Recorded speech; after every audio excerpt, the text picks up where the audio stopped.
Maintenant, Maria, je te prends par la main pour te conduire au point le plus obscur du livre de Jean. Ces glossateurs ont épuisé leur science en nombre de déductions pour expliquer aux foules qui est la grande Babylone. Avec une vision humaine à laquelle les chocs provoqués par des événements souhaités ou arrivés n'étaient pas étrangers, ils ont donné le nom de Babylone à plusieurs choses. Mais comment se fait-il qu'il n'ait pas pensé que la grande Babylone est toute la terre? Je serais un Dieu créateur bien petit et limité si je n'avais créé que la terre comme monde habité. D'un battement de ma volonté, j'ai suscité des mondes et des mondes du néant, et je les ai projetés, poussière lumineuse, dans l'immensité du firmament. La terre, dont vous êtes si fiers et si férocement jaloux, n'est qu'une de ces poussières tournant dans l'infini, et pas la plus grande, mais certainement la plus corrompue. Des vies et des vies pullulent dans les millions de mondes qui font la joie de votre regard dans les nuits sereines, et la perfection de Dieu vous apparaîtra quand vous pourrez voir, avec la vue intellectuelle de l'esprit réuni à Dieu, les merveilles de ces mondes. La terre n'est-elle pas la grande prostituée qui a forniqué avec toutes les puissances de la terre et de l'enfer, et les habitants de la terre ne se sont-ils pas prostitués, corps et âme, pour triompher dans le jour terrestre? Oui, c'est comme ça. Les crimes de la terre ont tous des noms de blasphème, comme la bête avec laquelle la terre et ses habitants se sont alliés pour triompher.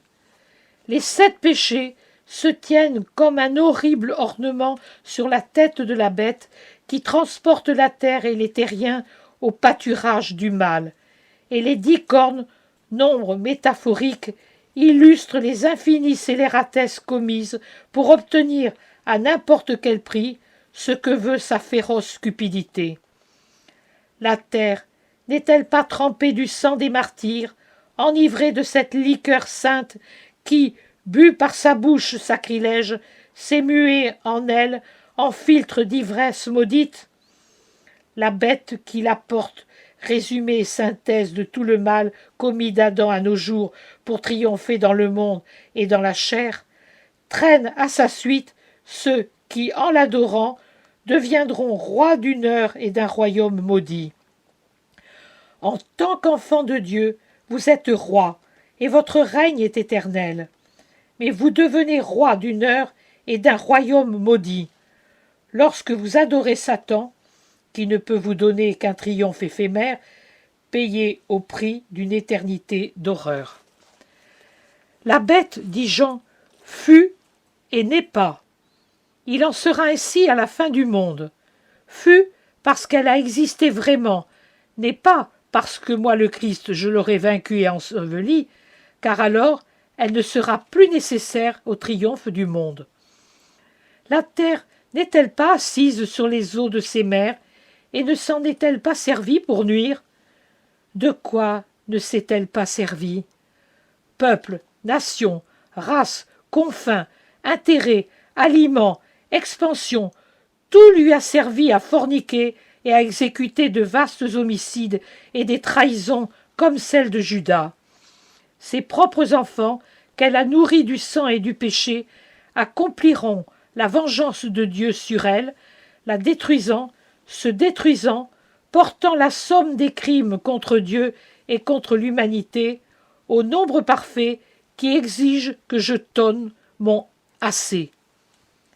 À cette heure-là, le sang des martyrs et des prophètes bouillira, fumant d'une odeur agréable à mon trône, et les mottes de la terre, lesquelles ont recueilli les gémissements de ceux qu'on a tués par haine pour moi, et leurs derniers tressaillements, jetteront un grand cri fait de ces saints gémissements, et, secouées de convulsions d'angoisse, elles feront trembler les villes et les maisons des humains, où l'on pêche, où l'on tue, et rempliront la voûte des cieux d'une voix qui réclame justice. Et justice sera faite. Je viendrai parce que je suis, fidèle et véridique. Je viendrai donner la paix aux fidèles et saint jugement à ceux qui ont vécu. Je viendrai avec mon nom, dont je suis seul à connaître le sens et dont les lettres contiennent les principaux attributs de Dieu, dont je suis partie et tout.